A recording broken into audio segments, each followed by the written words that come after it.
ಸ್ನೇಹಿತರೆ ನಮಸ್ಕಾರ.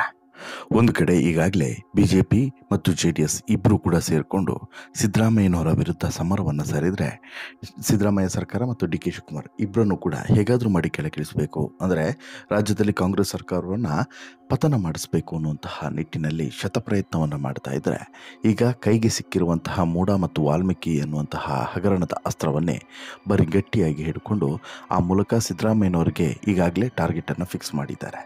ಇದರ ಭಾಗವಾಗಿ ಈಗಾಗಲೇ ನಿರಂತರವಾದಂಥ ಶಾಕ್ ಮೇಲೆ ಶಾಕನ್ನು ಸಿದ್ದರಾಮಯ್ಯ ಎದುರಿಸ್ತಾ ಇದ್ದಾರೆ.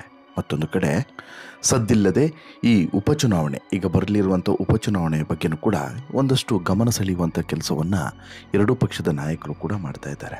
ಅದರಲ್ಲೂ ಕೂಡ ಪ್ರತಿಷ್ಠಿತ ಕ್ಷೇತ್ರವಾಗಿರುವಂಥ ಚನ್ನಪಟ್ಟಣದಲ್ಲಿ ಯಾರು ಈ ಬಾರಿ ಸ್ಪರ್ಧೆ ಮಾಡ್ತಾರೆ, CP ಯೋಗೀಶ್ವರ್ ಕತೆ ಏನು, ಜೊತೆಗೆ ಕುಮಾರಸ್ವಾಮಿ ಇಲ್ಲಿ ತನ್ನ ಮಗನ ಭವಿಷ್ಯವನ್ನು ನಿರ್ಧಾರ ಮಾಡಬೇಕು ಅನ್ನುವಂಥ ನಿಟ್ಟಿನಲ್ಲಿ ಪ್ರಯತ್ನವನ್ನು ಮಾಡ್ತಾ ಇದ್ದಾರೆ. ಅದಕ್ಕೆ ಬೇಕಾದಂತಹ ಅಡಿಗಲ್ಲನ್ನು ಕೂಡ ಈಗಾಗಲೇ ನೆಟ್ಟಿದ್ದಾರೆ. ಹೀಗಾಗಿ ಕುಮಾರಸ್ವಾಮಿ ಈ ಚನ್ನಪಟ್ಟಣ ವಿಧಾನಸಭಾ ಕ್ಷೇತ್ರವನ್ನು ಬಿಟ್ಟುಕೊಡ್ತಾರೆ.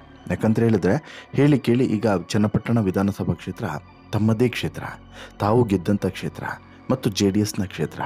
ಈ ಇಷ್ಟು ವಿಚಾರಗಳನ್ನು ಈಗಾಗ ಪದೇ ಪದೇ ಉಲ್ಲೇಖ ಮಾಡ್ತಿರುವಂಥ ಕುಮಾರಸ್ವಾಮಿ ಯಾವ ಕಾರಣಕ್ಕೂ ಕೂಡ CP ಯೋಗೀಶ್ವರ್ಗೆ ಈ ಚನ್ನಪಟ್ಟಣ ವಿಧಾನಸಭಾ ಕ್ಷೇತ್ರವನ್ನು ಬಿಟ್ಟುಕೊಡುವಂಥ ಪ್ರಶ್ನೆಯೇ ಇಲ್ಲದಂತೆ ಕಾಣಿಸ್ತಿದೆ. ಆದರೆ CP ಯೋಗೀಶ್ವರ್ ಮಾತ್ರ ಸಾಧ್ಯನೇ ಇಲ್ಲ, ನಾನು ಇಲ್ಲಿಂದನೇ ಸ್ಪರ್ಧೆ ಮಾಡೋದು ಅನ್ನೋದು ಕಡ್ಡಿ ಮುರಿದಂತೆ ಹೇಳಿದ್ದಾರೆ.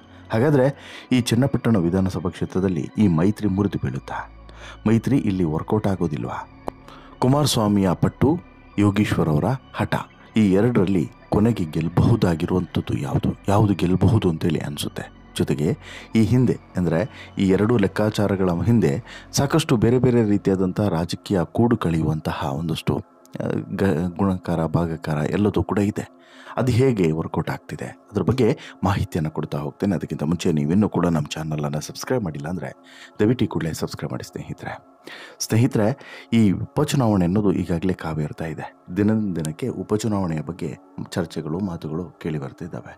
ಒಂದು ಕಡೆ ಕುಮಾರಸ್ವಾಮಿ BJPಯವರ ಜೊತೆಗೆ ಸೇರಿಕೊಂಡು ಕಾಂಗ್ರೆಸ್ ಸರ್ಕಾರದ ವಿರುದ್ಧ ಸಮರವನ್ನು ಸಾರಿದರೆ, ಮತ್ತೊಂದು ಕಡೆ ಈಗಾಗಲೇ ಬೆಂಗಳೂರು ಗ್ರಾಮಾಂತರದಲ್ಲಿ DK ಸುರೇಶ್ಗೆ ಸೋಲುಣಿಸೋದ್ರ ಮೂಲಕ ಕುಮಾರಸ್ವಾಮಿ ಇಲ್ಲಿ ಅವರ ಅಕ್ಕನ ಗಂಡ ಡಾಕ್ಟರ್ ಮಂಜುನಾಥ್ ಅವರನ್ನು ಗೆಲ್ಲಿಸೋದ್ರ ಮೂಲಕ ದೇವೇಗೌಡರು, ಕುಮಾರಸ್ವಾಮಿ, ಮೋದಿ ಎಲ್ಲರೂ ಕೂಡ ಹಾಕಿದಂಥ ಪ್ಲಾನ್ ಸಕ್ಸಸ್ ಆಯಿತು. ಈಗಿರುವಂಥದ್ದು ಈ ಸೇಡನ್ನು ತೀರಿಸ್ಕೊಳ್ಳೋದಕ್ಕೆ ಕಾಂಗ್ರೆಸ್ ಕೂಡ ಹಪಾಪಿಸ್ತಿದೆ. ಅಟ್ ದಿ ಸೇಮ್ ಟೈಮ್ ದೋಸ್ತಿ ಮುರಿದು ಬೀಳುವಂಥ ಸಾಧ್ಯತೆಯೂ ಕೂಡ ಇದೆ. ಯಾಕೆ? ಈ JDS ಮತ್ತು BJPಯ ಮೈತ್ರಿಯ ಭವಿಷ್ಯವನ್ನು ನಿರ್ಧಾರ ಮಾಡುವಂತಹ ಚುನಾವಣೆಯ ರೀತಿಯಲ್ಲಿ ಈ ಚನ್ನಪಟ್ಟಣ ಮಿನಿ ಸಮರ ಕಾಣಿಸ್ತಿದೆ. ಕಾರಣ ಏನು ಅಂತ ಹೇಳಿದ್ರೆ, ಚನ್ನಪಟ್ಟಣಕ್ಕೆ ಇನ್ನೇನು ಕೆಲವೇ ದಿನಗಳಲ್ಲಿ ಉಪಚುನಾವಣೆ ನಡೀಬೇಕಾಗಿದೆ. ಈ ಬೊಂಬೆನಾಡು ಚನ್ನಪಟ್ಟಣಕ್ಕಾಗಿ ದೋಸ್ತಿಗಳ ನಡುವೆ ಕುಸ್ತಿ ನಡೆಯುವಂಥ ಎಲ್ಲ ಲಕ್ಷಣಗಳು ಕಾಣಿಸ್ತಿದೆ. ಕೂಸು ಹುಟ್ಟುವ ಮುಂಚೆನೇ ಕುಲಾವಿ ಹೊಲಿಸಿದ್ರು ಅನ್ನುವಂತೆ ಚುನಾವಣೆ ಘೋಷಣೆ ಆಗುವಂಥ ಮೊದಲೇ ಟಿಕೆಟ್ಗಾಗಿ ಭಾರೀ ಫೈಟು ನಡೀತಿದೆ. ಅದು ಅಂತಿಂಥ ಫೈಟ್ ಅಲ್ಲ. ಈ ಬಾರಿ ಅಖಾಡ ನಂದೇ ಅಂತೇಳ್ಬಿಟ್ಟು ಸೈನಿಕ ಘೋಷಿಸಿ ಬಿಟ್ಟಿದ್ದಾರೆ. ಇದು ಸದ್ಯ ದೋಸ್ತಿಗಳ ತಲೆನೋವಿಗೆ ಕಾರಣ ಆಗಿದೆ. ಮತ್ತೊಂದು ಕಡೆ ಇದು ನನ್ನ ಅಖಾಡ, ನಾನು ಇದನ್ನು ಬಿಟ್ಟುಕೊಟ್ರೆ ಮತ್ತೊಬ್ಬರಿಗೆ ಹೋಗುತ್ತೆ, ಅಲ್ಲಿವರೆಗೂ ಕೂಡ ಈ ಅಖಾಡ ನನ್ನ ಹೆಸರಲ್ಲೇ ಇರುತ್ತೆ ಅನ್ನೋದನ್ನು ಕುಮಾರಸ್ವಾಮಿ ನೇರವಾಗಿ ಹೇಳಿದ್ದಾರೆ. ಹೌದು, ನೋ ಡೌಟ್, ಚನ್ನಪಟ್ಟಣ ಮಿನಿ ಸಮರಕ್ಕೆ ರೆಡಿ ಆಗ್ತಿರುವಂಥ ರಣರಂಗ ಕುಮಾರಸ್ವಾಮಿ ಸಂಸದರಾಗಿ ಕೇಂದ್ರ ಸಚಿವರಾದಂಥ ಹಿನ್ನೆಲೆಯಲ್ಲಿ ತೆರವಾದಂಥ ಕ್ಷೇತ್ರ ಈಗ ಉಪಚುನಾವಣೆಯನ್ನು ಎದುರಿಸಲೇಬೇಕಾಗ್ತದೆ.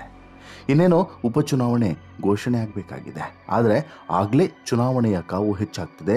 ಪರಸ್ಪರ ವಾದ ಪ್ರತಿವಾದಗಳು ಕೂಡ ಹೆಚ್ಚುತ್ತಾ ಇದೆ. ಸವಾಲಿಗೆ ಪ್ರತಿ ಸವಾಲು ಕೂಡ ಹೆಚ್ಚಾಗ್ತಾನೇ ಇದೆ. ಅಟ್ ದಿ ಸೇಮ್ ಟೈಮ್ ಇಲ್ಲಿ ಮೈತ್ರಿ ಮುರಿದು ಬೀಳುವಂಥ ಸಾಧ್ಯತೆಯೂ ಕೂಡ ಸ್ಪಷ್ಟವಾಗಿ ಕಾಣಿಸ್ತಿದೆ. ಯಾಕೆ?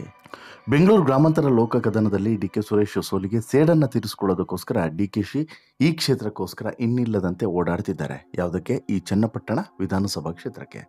ಆದರೆ ಇತ್ತ ಇದೇ ಕಮಲದಳ ದೋಸ್ತಿಗಳು ಮಾತ್ರ ತಮ್ಮ ಜಟ್ಟಿಯನ್ನು ಘೋಷಣೆ ಮಾಡೋದಕ್ಕೆ ಇನ್ನೂ ಕೂಡ ಮೀನಮೇಷವನ್ನು ಎಣಿಸ್ತಾ ಇದ್ದಾರೆ. ಈ ನಡುವೆ ಸೈನಿಕ ಅಖಾಡದಲ್ಲಿ ನಾನೇ ಕಲಿ ಅಂತ ಹೇಳ್ಬಿಟ್ಟು ಬಹಿರಂಗವಾಗಿ ಹೇಳಿಕೆಯನ್ನು ಕೊಡ್ತಾ ಇದ್ದಾರೆ. ಇದು ದೋಸ್ತಿಗಳ ಒಂದು ಟೆನ್ಷನ್ಗೂ ಕೂಡ ಕಾರಣವಾಗಿದೆ. ಯಾಕಂತ ಹೇಳಿದ್ರೆ ಇದೇ ಮೈತ್ರಿ ಮುರಿದು ಬಿದ್ದರೂ ಕೂಡ ಆಶ್ಚರ್ಯ ಇಲ್ಲ. ಇದೇ ಕಾರಣದಿಂದ ಮೈತ್ರಿ ಮುರಿದು ಬಿದ್ದರೂ ಕೂಡ ಆಶ್ಚರ್ಯ ಇಲ್ಲ. ಹೌದು, ಚನ್ನಪಟ್ಟಣಕ್ಕಾಗಿ ದೋಸ್ತಿಗಳ ನಡುವೆಯೇ ಟಿಕೆಟ್ ಗುದ್ದಾಟ ಶುರುವಾಗುವಂತಹ ಲಕ್ಷಣ ಕಾಣಿಸ್ತಿದೆ. ಯಾಕಂದರೆ ತಾವೇ ಸ್ಪರ್ಧೆಗೆ ಇಳಿಯೋದು ಅಂತ ಹೇಳ್ಬಿಟ್ಟು ಸೈನಿಕ ಪಣವನ್ನು ತೊಟ್ಟಿದ್ದಾರೆ. ಕುಮಾರಸ್ವಾಮಿ ವಿರುದ್ಧ ಕಳೆದ ವಿಧಾನಸಭೆ ಚುನಾವಣೆಯಲ್ಲಿ ಚನ್ನಪಟ್ಟಣ ಕ್ಷೇತ್ರದಿಂದ ಸೋತಿದ್ದಂಥ CP ಯೋಗೀಶ್ವರ್ ಮತ್ತೆ ಸ್ಪರ್ಧೆಗೆ ಮುಂದಾಗಿದ್ದಾರೆ. ಈ ಮೂಲಕ ಕಳೆದು ಹೋದಂತಹ ಜಾಗದಲ್ಲೇ ಮತ್ತೆ ಮರಳಿ ಪಡಿಬೇಕು ಯಶಸ್ಸನ್ನು ಅನ್ನುವಂಥ ನಿಟ್ಟಿನಲ್ಲಿ ನಾನು ಚನ್ನಪಟ್ಟಣ ಕ್ಷೇತ್ರಕ್ಕೆ ಪ್ರಬಲ ಆಕಾಂಕ್ಷಿ ಅಂತ ಹೇಳಿಬಿಟ್ಟು ಬಹಿರಂಗವಾದಂಥ ಹೇಳಿಕೆಯನ್ನು ಕೊಡ್ತಾ ಇದ್ದಾರೆ. ಜೊತೆಗೆ ಓಡಾಟವನ್ನು ಕೂಡ ನಡೆಸ್ತಾ ಇದ್ದಾರೆ. ನನಗೆ ಸ್ಪರ್ಧೆ ಮಾಡುವಂತೆ ಜನರು ಕೂಡ ಒತ್ತಡವನ್ನು ಹಾಕ್ತಾ ಇದ್ದಾರೆ ಅನ್ನೋ ಮೂಲಕ ಇಲ್ಲಿ ಚುನಾವಣೆಯಲ್ಲಿ ಸ್ಪರ್ಧೆ ಮಾಡುವಂಥ ಸುಳಿವನ್ನು ಕೊಟ್ಟಿದ್ದಾರೆ. ಇಷ್ಟಕ್ಕೆ ಸುಮ್ಮನೆ ಆಗಿಲ್ಲ ಇದೇ CPY. ನಾವೆಲ್ಲರೂ ಕೂಡ ಸಮಾನ ಮನಸ್ಕರ ಸಭೆಯನ್ನು ಸೇರಿ ನಿರ್ಣಯ ಮಾಡಿದ್ದೇವೆ. JDS ಜೊತೆಗೆ BJP ಮೈತ್ರಿ ಮಾಡಿಕೊಳ್ಳದಿದ್ದರೆ ನಮ್ಮ ಭಾಗದಲ್ಲಿ JDS ಕತೆ ಏನಾಗ್ತಿತ್ತು ಅನ್ನೋದನ್ನು ಅವರು ಯೋಚನೆ ಮಾಡಬೇಕು. ಎರಡೂ ಪಕ್ಷಗಳ ಒಮ್ಮತದ ಅಭ್ಯರ್ಥಿ ನಾನೇ ಆಗುವಂಥ ವಿಶ್ವಾಸ ಇದೆ. ಅದಕ್ಕಾಗಿ ಇಂದು ದೆಹಲಿಗೆ ತೆರಳಿ ವರಿಷ್ಠರ ಜೊತೆಗೆ ಭೇಟಿಯಾಗಿ ಮಾತನಾಡ್ತೀನಿ ಅಂತ ಹೇಳ್ಬಿಟ್ಟು ಈಗಾಗಲೇ ಸೋಮವಾರ CPY ಹೇಳಿದರು. ಒಂದು ವೇಳೆ ಟಿಕೆಟ್ ಸಿಗದೇ ಇದ್ದರೆ ಪಕ್ಷೇತರವಾಗಿ ಸ್ಪರ್ಧಿಸೋದಾಗಿಯೂ ಕೂಡ ಇಲ್ಲಿ ನೇರವಾಗಿ ಹೇಳೋದ್ರ ಮೂಲಕ ಟಿಕೆಟ್ ಬೇಕೇ ಬೇಕು ಅನ್ನುವಂಥ ಸಂದೇಶವನ್ನು ರವಾನಿಸಿದ್ದಾರೆ. ಅಷ್ಟು ಮಾತ್ರವಲ್ಲ, ಈಗಾಗಲೇ ಕುಮಾರಸ್ವಾಮಿ ಕೂಡ ಈ ಹಿಂದೆ ಒಂದು ಸ್ಟೇಟ್ಮೆಂಟನ್ನು ಕೊಟ್ಟಿದ್ದರು. ಏನು, ಚನ್ನಪಟ್ಟಣ ವಿಧಾನಸಭಾ ಕ್ಷೇತ್ರ ಅನ್ನೋದು ನನ್ನ ಸ್ಪರ್ಧೆಯಲ್ಲಿರುವಂತಹ ವಿಧಾನಸಭಾ ಕ್ಷೇತ್ರ. ನಾನು ಸ್ಪರ್ಧಿಸಿ ಗೆದ್ದಂತಹ ವಿಧಾನಸಭಾ ಕ್ಷೇತ್ರ. ಸದ್ಯಕ್ಕೆ ರಾಜೀನಾಮೆ ಕೊಟ್ಟಿರ್ಬೋದು, ಹಾಗಂದ ಮಾತ್ರಕ್ಕೆ ಆ ಕ್ಷೇತ್ರ ಇರುವಂಥದ್ದು JDS ತೆಕ್ಕೆಯಲ್ಲಿ. ಸೊ ದಟ್ JDSನವರು ಮನಸ್ಸು ಮಾಡಿದರೆ ಅಥವಾ JDSನವರು ಒಪ್ಪಿಗೆ ಕೊಟ್ಟರೆ ಮಾತ್ರ ಈ ಕ್ಷೇತ್ರ BJPಗೆ ಮೀಸಲಾಗ್ತದೆ. ಆಗ ದೋಸ್ತಿ ಕಡೆಯಿಂದ CPY ಸ್ಪರ್ಧೆಯನ್ನು ಮಾಡ್ಬೋದು. ಆದರೆ ಅದು ಅಷ್ಟು ಈಸಿನಾ?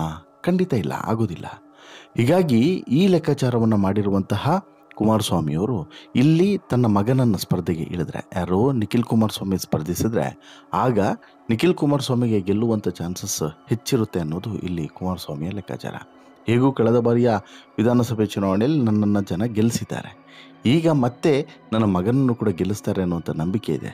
ಅದರಲ್ಲೂ ಕೂಡ ಈ ಪಾದಯಾತ್ರೆ ಆದಮೇಲೆ ನಿಖಿಲ್ ಕುಮಾರಸ್ವಾಮಿಯ ಇಮೇಜು ಸಂಪೂರ್ಣವಾಗಿ ಬದಲಾಗಿದೆ. ಇದು ಕುಮಾರಸ್ವಾಮಿಗೆ ನಂಬಿಕೆ ಇರುವಂಥದ್ದು. ಹಾಗೂ ಒಂದು ವೇಳೆ ಆಗೋದೇ ಇಲ್ಲ ಅಂತ ಹೇಳಿದ್ರೆ ಮೈತ್ರಿ ಮುರಿದು ಬಿದ್ದರೂ ಕೂಡ ನನಗೇನು ಲಾಸ್ ಇಲ್ಲ ಅನ್ನೋಂಥ ಮಾತನ್ನು ಕುಮಾರಸ್ವಾಮಿ ಹೇಳ್ತಾ ಇದ್ದಾರೆ ಅನ್ನೋದು ಗೊತ್ತಾಗ್ತಿದೆ. ಅಂದರೆ ಕೇಂದ್ರ ಸಚಿವರನ್ನಾಗಿ ಮಾಡಿದ್ದಾರೆ ಕರೆಕ್ಟು, ಹಾಗಂದ ಮಾತ್ರಕ್ಕೆ ಇಲ್ಲಿ ಚನ್ನಪಟ್ಟಣದಲ್ಲಿ ಮೈತ್ರಿ ಬೇಡ ಅಂತೇಳಿ ಹಠ ಹಿಡಿದು ಕೂತರೂ ಕೂಡ ಕೂರಬಹುದು, ಗೊತ್ತಿಲ್ಲ, ಕೊನೆ ಕ್ಷಣದ ಬದಲಾವಣೆಯನ್ನು ಹೊರತುಪಡಿಸಿ. ಆದರೆ ಒಂದಂತೂ ಕಟ್ ಆ್ಯಂಡ್ ಕ್ಲಿಯರ್ ಆಗಿ ಹೇಳ್ಬೋದು, ಖಂಡಿತವಾಗ್ಲೂ ಹೌದು ಅಂತೇಳಿ. ಈಗಾಗಲೇ CPY ಎಲ್ಲ ರೀತಿಯಾದಂಥ ತಯಾರಿಯನ್ನು ಮಾಡಿಕೊಂಡಿದ್ದಾರೆ. ರಾಜಕೀಯವಾಗಿ ಏನೆಲ್ಲ ತಂತ್ರಗಾರಿಕೆಗಳನ್ನು ಮಾಡಬೇಕು ಮಾಡ್ತಾ ಇದ್ದಾರೆ. ಆದರೆ ಈಗ ಮತ್ತೊಂದು ಪ್ರಶ್ನೆಯೂ ಕೂಡ ಇದೆ, ಕಾಂಗ್ರೆಸ್ನ ಅಭ್ಯರ್ಥಿ ಯಾರು ಅಂತೇಳಿ. ಇಲ್ಲಿವರೆಗೂ ಕೂಡ ಗುಟ್ಟನ್ನು ಕಾಪಾಡಿಕೊಂಡು ಬಂದಿರುವಂತಹ ಕಾಂಗ್ರೆಸ್ನ ಇಬ್ಬರು ಪ್ರಮುಖ ನೇತಾರರು, ಅದೇ DK ಬ್ರದರ್ಸ್, ಎಲ್ಲೂ ಕೂಡ ಇವರೇ ಇಲ್ಲಿಂದ ಸ್ಪರ್ಧೆ ಮಾಡೋದು ಅನ್ನೋಂಥ ಘೋಷಣೆಯನ್ನು ಮಾಡಿಲ್ಲ. ಒಂದು ಅನುಮಾನ ಇರುವಂಥದ್ದು, ಸ್ವತಃ DK ಶಿವಕುಮಾರ್ ಅವರೇ ಸ್ಪರ್ಧೆ ಮಾಡಬಹುದು, ಅವರು ಮಾಡದೇ ಇದ್ದರೆ DK ಸುರೇಶನ್ನು ಸ್ಪರ್ಧೆಗೆ ಅಥವಾ ಕಣಕ್ಕೆ ಇಳಿಸಬಹುದು ಅಂತೇಳಿ. ಮೇಲ್ನೋಟಕ್ಕೆ ಇಲ್ಲ ನಮ್ಮದು ಆ ಆಲೋಚನೆ ಇಲ್ಲ ಅನ್ನುವಂಥ ಮಾತನ್ನು ಹೇಳಿದರೂ ಕೂಡ ಅಷ್ಟು ಈಸಿಯಾಗಿ ಬಿಟ್ಟು ಕೊಡ್ತಾರೆ ಅನ್ನುವಂಥ ಮಾತನ್ನು ನೀವು ಯಾರೂ ಕೂಡ ನಂಬೋಕ್ಕೆ ಸಾಧ್ಯವೇ ಇಲ್ಲ. ಯಾಕಂತ ಹೇಳಿದ್ರೆ ಅಷ್ಟು ಈಸಿ ಅಲ್ಲ, ಒಂದು ಕ್ಷೇತ್ರವನ್ನು ಬಿಟ್ಟು ಕೊಡೋದು ಅಷ್ಟು ಈಸಿ ಅಲ್ಲ. ಆಮೇಲೆ ಒಂದು ವೇಳೆ ಯಾರೇ ಗೆದ್ದರೂ ಕೂಡ ಇನ್ನು ಸುಮಾರೊಂದು 3.5-4 ವರ್ಷ ಏನು ಅಧಿಕಾರದ ಅವಧಿ ಇದೆ ನೋಡಿ, ಅಷ್ಟೂ ಸಮಯ ಕೂಡ ಸುಮ್ಮನೆ ಕೂರಬೇಕಲ್ಲ ಮನೆಯಲ್ಲಿ, ಏನೋ ಪ್ರಯೋಜನ ಇಲ್ಲ ಅಲ್ವಾ. ಹಾಗಾಗಿ ಈ ನಿಟ್ಟಿನಲ್ಲೂ ಕೂಡ ಎರಡೂ ನಾಯಕರು ಕೂಡ, ಅಂದರೆ ಈಗ BJPಯ ನಾಯಕರು ಇರ್ಬೋದು, JDSನ ನಾಯಕರು ಇರ್ಬೋದು, ಇವರಿಬ್ಬರು ಕೂಡ ಸಾಕಷ್ಟು ಅಳೆದು ತೂಗಿ ತೀರ್ಮಾನವನ್ನು ತೆಗೆದುಕೊಳ್ಳುತ್ತಿದ್ದಾರೆ ಅನ್ನೋದು ಮಾತ್ರ ವಾಸ್ತವ. ಬಟ್ಟು ಅಷ್ಟು ಈಸಿ ಇಲ್ಲ. ಇಲ್ಲಿ ಈ ಚನ್ನಪಟ್ಟಣಗಳಲ್ಲಿ ನಡೆಯುವಂತಹ ಈ ಉಪಚುನಾವಣೆ ಇದೆಯಲ್ಲ, ಇದು ದೊಡ್ಡ ಕುಸ್ತಿಯಾಗುವಂಥ ಎಲ್ಲ ಲಕ್ಷಣವೂ ಕೂಡ ದಟ್ಟವಾಗಿ ಕಾಣಿಸ್ತಿದೆ. ಒಂದು ಕಡೆ ಯೋಗೀಶ್ವರ್, ಮತ್ತೊಂದು ಕಡೆ ನಿಖಿಲ್ ಕುಮಾರಸ್ವಾಮಿ, ಇವರ ನಡುವೆ ಈ ಫೈಟ್ನ ಗುದ್ದಾಟ ಇದೆಯಲ್ಲ, ಇದು ದೊಡ್ಡ ಮಟ್ಟದಲ್ಲಿ ನಡೆಯುತ್ತೆ ಅನ್ನುವಂಥ ಸಂದೇಶವನ್ನು ಈಗಾಗಲೇ ರವಾನಿಸಿ ಆಗಿದೆ. ಒಂದು ವೇಳೆ CPY ಸ್ವತಂತ್ರವಾಗಿ ಸ್ಪರ್ಧಿಸಿದರೆ ಅಲ್ಲಿಗೆ ನಿಖಿಲ್ ಮೇಲೆ ಇದು ಭಾರಿ ಪರಿಣಾಮ ಬೀರೋದ್ರಲ್ಲಿ ಅನುಮಾನನೇ ಇಲ್ಲ. ಇಲ್ಲಿ ಇಬ್ಬರಲ್ಲೂ ಕೂಡ ತೀರಾ ಕಾಂಪಿಟೇಷನ್ ಆಗಿ ಈ ಕಾಂಗ್ರೆಸ್ನಿಂದ ಒಳ್ಳೆ ಕ್ಯಾಂಡಿಡೇಟ್ನ ಹಾಕಿದ್ರೆ ಮೂರನವರಿಗೆ ಲಾಭ ಆಗುತ್ತೆ ಅಂತೇಳಿ ಹೇಳ್ತಾರಲ್ಲ, ಹಾಗಾದರೂ ಕೂಡ ಅಚ್ಚರಿ ಪಡಬೇಕಾಗಿಲ್ಲ. ಬಟ್ ಎಲ್ಲದೂ ಕೂಡ ಕೊನೆ ಕ್ಷಣದ ಬದಲಾವಣೆಗಳನ್ನು ಹೊರತುಪಡಿಸಿ ಅನ್ನೋದನ್ನು ನೀವು ಗಮನಿಸಲೇಬೇಕು. ನಿಮ್ಮ ಅಭಿಪ್ರಾಯ ಏನು ಸ್ನೇಹಿತರೆ ಈ ಬೆಳವಣಿಗೆಯ ಬಗ್ಗೆ? ದಯವಿಟ್ಟು ಕಮೆಂಟ್ ಮಾಡಿ ತಿಳಿಸಿ. ಜೊತೆಗೆ ಈ ಸ್ಟೋರಿ ಇಷ್ಟ ಆಯಿತು ಅಂತ ಹೇಳಿದ್ರೆ ಲೈಕ್ ಮಾಡಿ, ಶೇರ್ ಮಾಡಿ, ಚಾನಲ್ಗೆ ಸಬ್ಸ್ಕ್ರೈಬ್ ಆಗೋದನ್ನು ಮರಿಬೇಡಿ. ಧನ್ಯವಾದ.